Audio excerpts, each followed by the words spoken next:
Hello viewers, আসসালামু আলাইকুম। কেমন আছেন আপনারা সবাই? আশা করি সবাই ভালো আছেন। তো আজকে প্রতিদিনের মতো আবার একটি নতুন ব্লগ নিয়ে হাজির হলাম। তো আজকে আমরা চলে আসছি উত্তরা গণভবন নাটোরে। এখন আমরা টিকিট কেটে ভেতরে প্রবেশ করব। চলুন ঘুরে আসা যাক ভালো লাগার আরেকটু অন্য জগৎ থেকে। তো আমরা মেন গেট, উত্তরা গণভবনের মেন গেট ক্রস করছি। এটা হচ্ছে উত্তরা গণভবনের ভেতরের দিক। এটা হচ্ছে উত্তরা গণভবনের ভেতরের দৃশ্য। খুব সুন্দর লাগছে আমার কাছে জায়গাটা। তো খুবই সুন্দর ভবনগুলো, দেখতে খুবই সুন্দর লাগছে।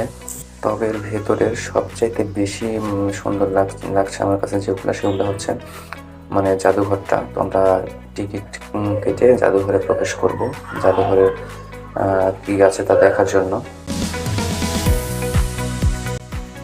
ভেতরে রাজাদের ব্যবহৃত অনেক জিনিস ছিল। তো পাশাপাশি অনেক কিছুই আছে ভেতরে। সবচেয়ে যেটা বেশি ভালো লাগছে সেটা হচ্ছে 1997 সালে উত্তরা গণভবন সফরকালে রাজা প্রভাত কুমার রায়ের ছবি দেখলাম আমরা। তো এখানে রাজার সিংহাসন, রাজার মুকুটও ছিল। যদিও এখানে ভিডিও করার কোনো অনুমতি ছিল না, তারপরেও আমি ভিডিও করছি।